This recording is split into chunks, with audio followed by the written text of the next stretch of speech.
Chapter 5. My father meets some tigers. The river was very wide and muddy, and the jungle was very gloomy and dense. My father hated to leave the beach, but he decided to start along the riverbank, where at least the jungle wasn't quite so thick. He ate 3 tangerines, making sure to keep all the peels this time, and put on his rubber boots. My father tried to follow the river bank, but it was very swampy, and as he went further, the swamp became deeper. When it was almost as deep as his boot tops, he got stuck in the oozy, mucky mud. My father tugged and nearly pulled his boots right off, but at last, he managed to wade to a drier place. Here, the jungle was so thick that he could hardly see where the river was. He unpacked his compass and figured out the direction he should walk in order to stay near the river. But he didn't know that the river made a very sharp curve away from him, just a little way beyond, and so, as he walked straight ahead, he was getting farther and farther away from the river. It was very hard to walk in the jungle. The sticky leaves of the ferns caught on my father's hair, and he kept tripping over roots and rotten logs. Sometimes the trees were clumped so closely together that he couldn't squeeze between them and had to walk a long way around. He began to hear whispery noises, but he couldn't see animals anywhere. The deeper into the jungle he went, the surer he was that something was following him, and then he thought he heard whispery noises on both sides of him as well as behind.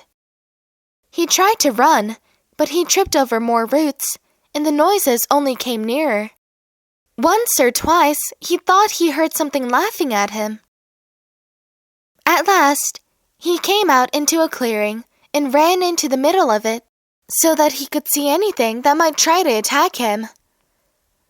Was he surprised when he looked and saw 14 green eyes coming out of the jungle all around the clearing, and when the green eyes turned into 7 tigers.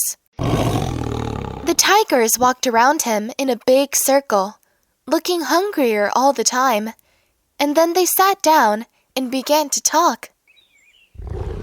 "I suppose you thought we didn't know you were trespassing in our jungle." Then the next tiger spoke. "I suppose you're going to say you didn't know it was our jungle." "Did you know that not one explorer has ever left this island alive?" said the third tiger. My father thought of the cat and knew this wasn't true. But of course, he had too much sense to say so. One doesn't contradict a hungry tiger. The tigers went on talking in turn. "You're our first little boy, you know. I'm curious to know if you're especially tender."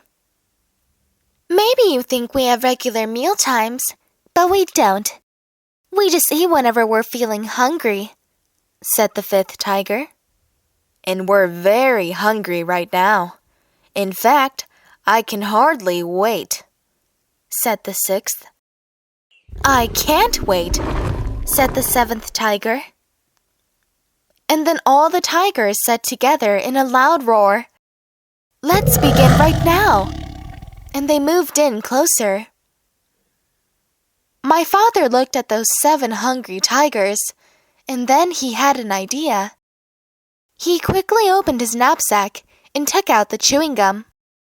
The cat had told him that tigers were especially fond of chewing gum, which was very scarce on the island. So he threw them each a piece, but they only growled. "As fond as we are of chewing gum, we're sure we'd like you even better." And they moved so close that he could feel them breathing on his face. "But this is very special chewing gum," said my father. "If you keep on chewing it long enough, it will turn green, and then if you plant it, it will grow more chewing gum. And the sooner you start chewing, the sooner you'll have more." The tigers said, "Why, don't you say? Isn't that fine?" And as each one wanted to be the first to plant the chewing gum, They all unwrapped their pieces and began chewing as hard as they could. Every once in a while, one tiger would look into another's mouth and say, "Nope, it's not done yet." Until finally, they were all so busy looking into each other's mouths to make sure that no one was getting ahead that they forgot all about my father.